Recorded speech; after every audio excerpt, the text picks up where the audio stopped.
नमस्कार। निश्चय निरामय छत्तीसगढ़ निश्चय पोर्टल पर 100 दिन के कैंपेन को हम ऑनलाइन एंट्री कैसे करेंगे। सबसे पहले निश्चय.इन पोर्टल पर हम जाएंगे, जहां पे हम, चूंकि यह नेशनल ट्यूबरकुलोसिस एलिमिनेशन प्रोग्राम हर स्वास्थ्य केंद्र को इसके आईडी और पासवर्ड दिया गया है, तो आज हम बात करेंगे 100 दिन की कैंपेन का।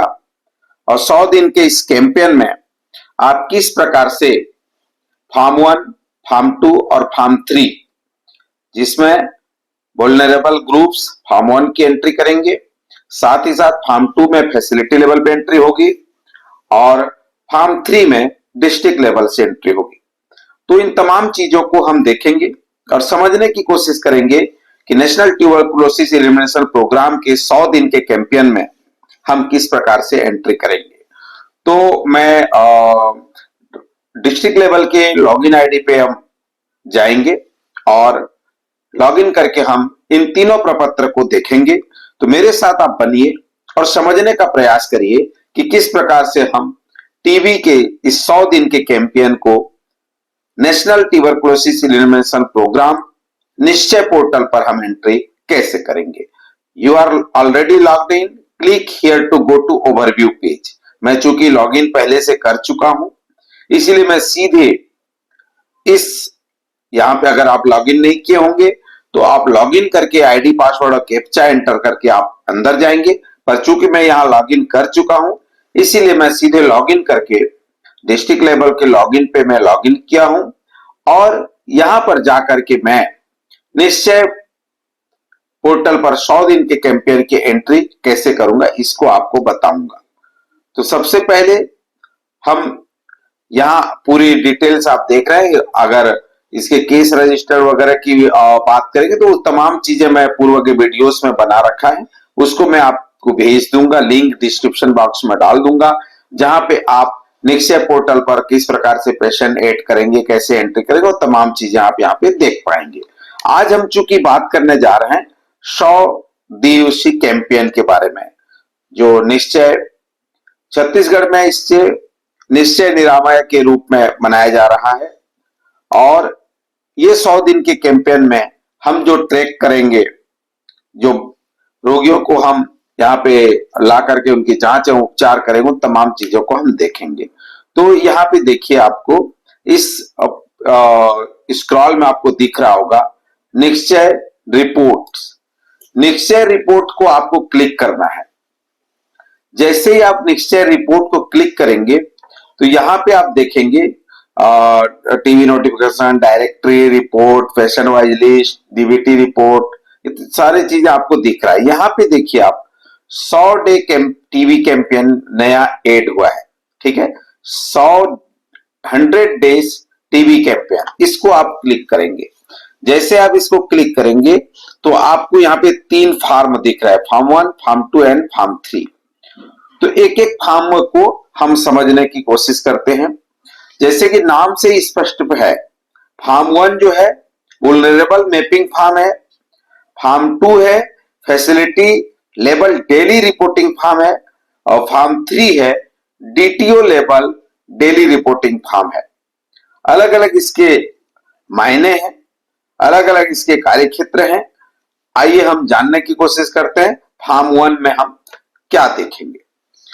तो चूंकि मैं डिस्ट्रिक्ट लेवल के लॉगिन आईडी पे हूं, यहाँ पे मैं छत्तीसगढ़ के डीटीओ के लॉगिन पे हूं, तो मैं यहाँ छत्तीसगढ़ रायपुर टीबी यूनिट मुझे दिखाई दे रहे हैं। अलग अलग रायपुर के टीयू है जो मुझे दिखाई दे रहे हैं। पब्लिक और प्राइवेट यहाँ पे मैं चेक कर सकता हूं। अगर मैं रायपुर डीटीसी में जाता हूं और पब्लिक करता हूं तो रायपुर डीटीसी के अंतर्गत आने वाले पूरे जो हमारे हेल्थ फैसिलिटी है वो दिखाई देंगे, और डेट ऑफ रिपोर्टिंग। अगर मैं पब्लिक इसको करूंगा तो रायपुर डीटीसी के अंतर्गत आने वाले पब्लिक हॉस्पिटल्स मुझे यहाँ पे दिखाई देंगे, जितने इस अस्पताल पे ये है।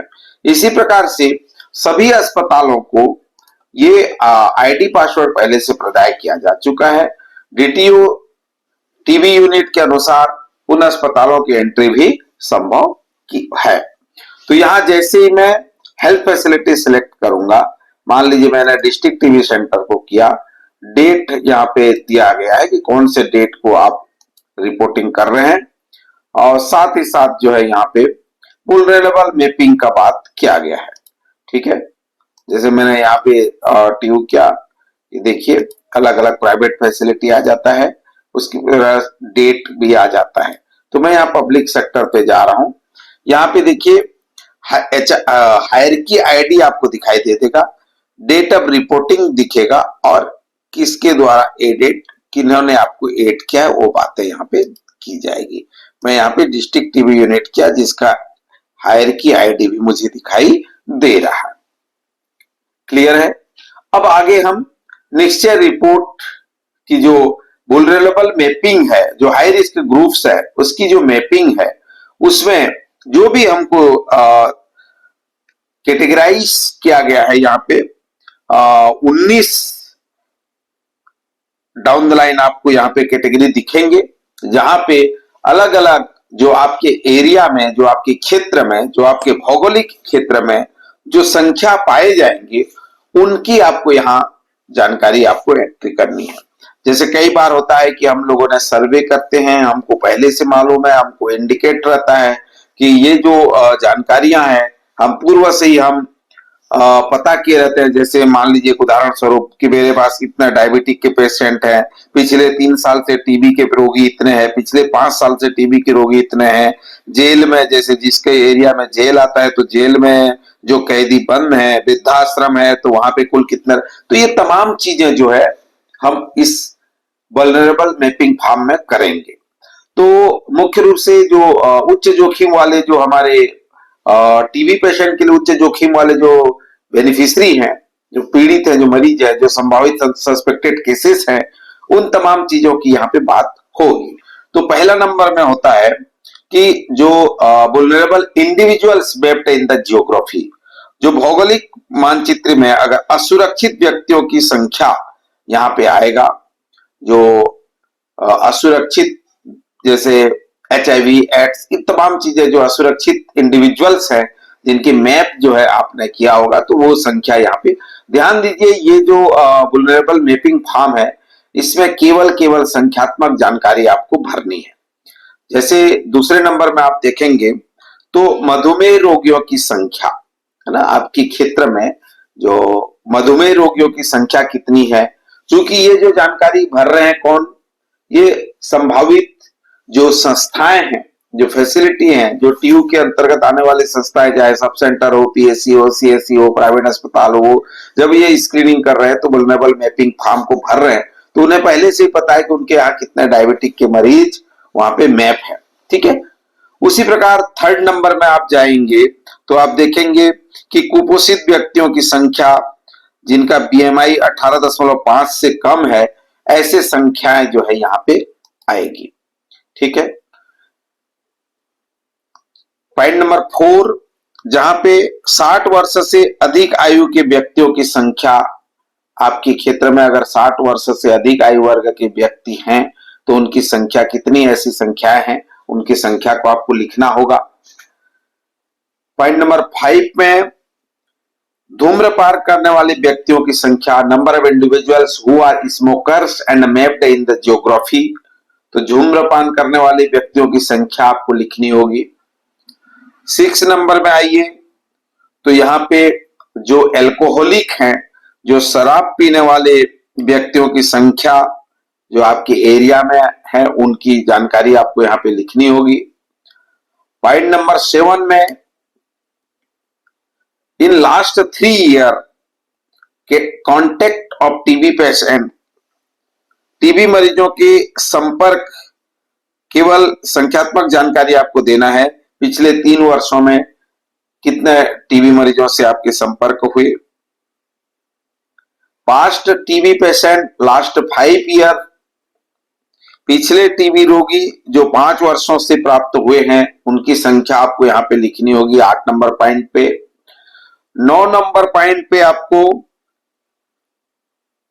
जो ऐसे एकत्रित स्थानों में व्यक्तियों की संख्या, number of individual congregate setting map in the geography, भूगोल में मानचित्रित एकत्रित स्थानों में व्यक्तियों की संख्या को आपको लिखना होगा। 10वां नंबर पॉइंट में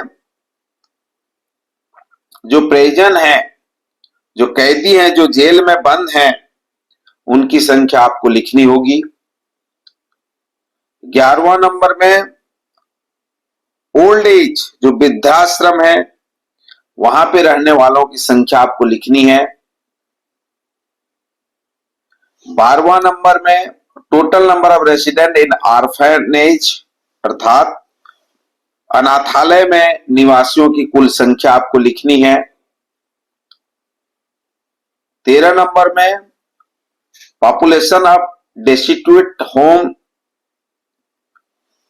खाली घरों की जनसंख्या आपको लिखनी है।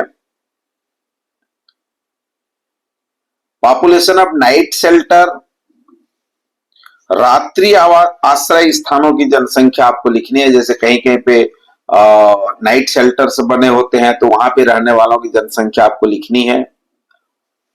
15 नंबर में total number of student in residential school, जो आवासीय विद्यालय हैं, वहां पे छात्रों की कुल संख्या आपको लिखनी है। 16 नंबर उद्योग या अस्थायी आवासीय सेटिंग में श्रमिकों की संख्या आपको लिखनी है। जो इंडस्ट्रियल में रेसिडेंशियल होते हैं, वहां उनकी संख्या आपको लिखनी है।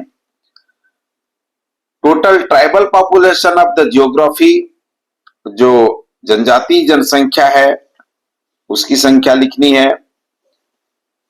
साथ ही साथ 18 नंबर में total slum population of the geography, जो झुग्गी आबादी है, वहां रहने वालों की जनसंख्या आपको लिखनी है। और साथ ही साथ other vulnerable population apart from the above category, कुल अन्य सुरक्षित जनसंख्या जो उपयुक्त श्रेणियों के अलावा आते हैं, ऐसे वल्नरेबल पॉपुलेशन की जानकारी आपको 19 नंबर में डालना है। जो 18 बिंदुओं में नहीं आते हैं, उनके अलावा अगर कोई अन्य आपको उच्च जोखिम वाले जनसंख्या आपको मिलते हैं, असुरक्षित जनसंख्या वाले मिलते हैं, तो आप 19 नंबर के इस पॉपुलेशन में आपको डालनी होगी। तो ये फार्म 1 है। 100 दिन के इस कैंपेन में जो उच्च जोखिम असुरक्षित जनसंख्या जो आप टीवी के दृष्टिकोण से आप देखते हैं, उनकी आपको 19 बिंदु पे जानकारी इस निश्चय पोर्टल के फार्म 1 में भरनी है। आगे हम फार्म 2 को देखेंगे, क्योंकि मैं इसको छोटे छोटे पार्ट में इस वीडियो को बनाना चाहता हूं, क्योंकि अगर एक ही फार्म 1, फार्म 2 और फार्म 3 को हम समझेंगे तो थोड़ा कठिन हो जाएगा। अब ये फार्म 1 को आप समझिए कि वल्नरेबल मैपिंग को हम 1 से लेकर के बिंदु क्रमांक 19 तक हमको इसको संख्यात्मक जानकारी भरनी है। नेक्स्ट वीडियो में हम फार्म 2 को भरेंगे, जो को फैसिलिटी लेवल डेली रिपोर्टिंग होगा। ये तो था आपका एक्जाई रिपोर्ट, एक साथ भरने वाला संख्यात्मक जानकारी। अब चूंकि फार्म 2 जो है वो डेली बेसिस पे भरे जाएंगे, तो नेक्स्ट वीडियो में हम फार्म 2 को समझेंगे। आज हम देखा हमने कि किस प्रकार से असुरक्षित जनसंख्या को हम एक एक फैसिलिटी में जाकर के, एक एक ट्यू वाइज में जाकर के, एक एक फैसिलिटी, चाहे प्राइवेट हो, गवर्नमेंट हो, सब सेंटर हो, एचडब्ल्यूसी हो, आम हो, उन सभी में जितने भी सर्वेक्षित जनसंख्या होगी, जिनको हमने पहले से आइडेंटिफाई करके रखा हुआ है, हमारे एरिया में जो ऐसे व्यक्ति जो असुरक्षित जनसंख्या है, जिनको हमने मैपिंग कर रखा है, उन सभी को हम इस फार्म 1 में एंट्री करेंगे। फार्म 2 फैसिलिटी लेवल से डेली बेसिस पे रिपोर्टिंग होगा, जिसको हम नेक्स्ट वीडियो में समझने की कोशिश करेंगे। मुझे आशा है अगर आप इस चैनल में पहली बार आए हुए हैं, इस चैनल को पहली बार देख रहे हैं, तो निश्चित ही इस चैनल से आपको स्वास्थ्य संबंधित सभी प्रकार की रिपोर्टिंग, ऑनलाइन गतिविधियां एवं महत्वपूर्ण जानकारियां आपको हम साझा करते हैं। इस चैनल को सब्सक्राइब करिए, लाइक करिए, शेयर करिए, क्योंकि आप ही की भाषा में साधारण से साधारण शब्दों में आपको समझाने का प्रयास करते हैं कि हमारा यह हर कार्यक्रम देश के लिए, राष्ट्र के लिए एक बेहतर दिशा और दशा तय करेगी। गुणवत्तापूर्ण रिपोर्टिंग हम कर पाएंगे, आसानी से स्वास्थ्य की योजनाओं को समझ पाएंगे और जन जन तक पहुंचाने का प्रयास करिए, ताकि हर हितग्राही स्वास्थ्य से लाभान्वित हो सके। आप सभी का बहुत बहुत धन्यवाद।